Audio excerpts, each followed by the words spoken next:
Welcome to Pod Me If You Can, I'm David Farrell. Today on the show it's The Daytrippers, which is from 1996. It stars Hope Davis, Liev Schreiber, Stanley Tucci, and Parker Posey.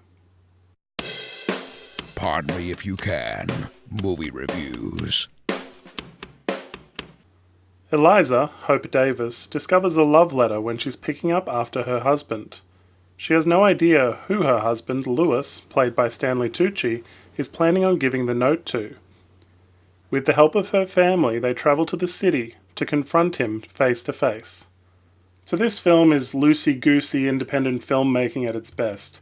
It's got kind of a Little Miss Sunshine vibe about it, a cast of kooky family characters all bundling into a car off on an adventure. Parker Posey plays her sister, and she's dating Liev Schreiber's character. Now this is quite a fun role for Liev Schreiber. He gets to talk about how, very intellectually, he's written a book, and it's basically about a man who's very normal except that he has a dog's head. This film is built with multiple monologues, and one of them is from Liev Schreiber as he describes his novel. There's another guy who works at the publishing house where Stanley Tucci's character works, and he tells this story from his personal dating life. He tells that story 3 times. One unusual thing about the film is that the whole family drop everything they're doing to take her to the city and to investigate what's going on with her marriage. Hope Davis's character comes off as very unsure about everything. She's incredibly timid, possibly in shock from finding the letter, but she basically listens to whatever her mother says she should do. Her mother, by the way, is Ben Stiller's real-life mother, and you might recognize her as the one who threw an egg at Mugatu in Zoolander. At one point in the film, the mother collapses in the street, and they're forced to spend time with some strangers. This is where the film really fell apart for me. They spend multiple periods of time and all these additional scenes with strangers in their apartments.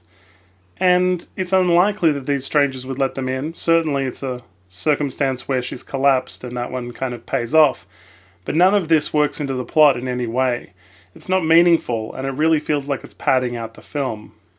There's too many random interactions with random people in the city. It feels like filler, and it's slightly unrealistic that so many people would be so accommodating and chatty. My issue with the film is, on the back of the box it says, "Hilarious, a wonderful new comedy."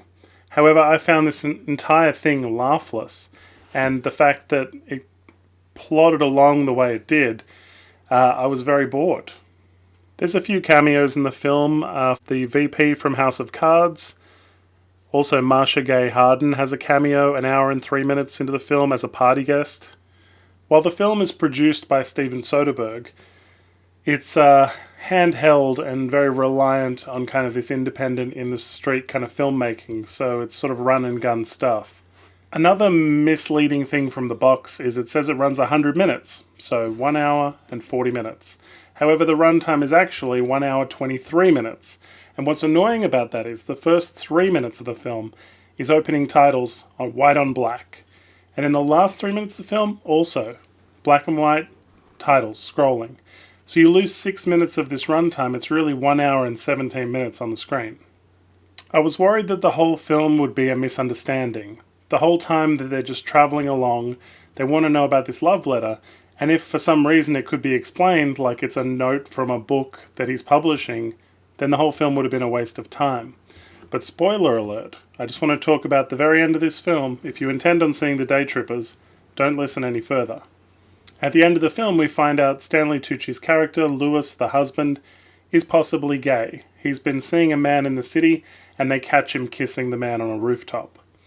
Now, the one thing I will say is 1996 was a while ago because this has not aged well. The mother character says, "Does your mother know?"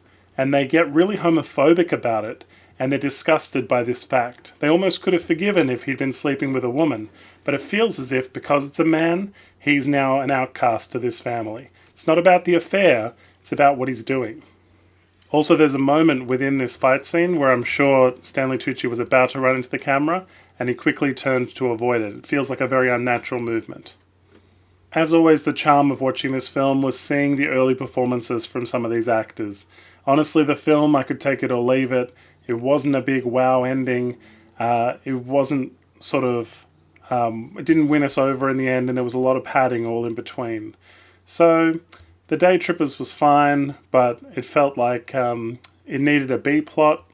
The Parker Posey, Liev Schreiber relationship, will they, won't they, sort of make it work, was supposed to be that B plot.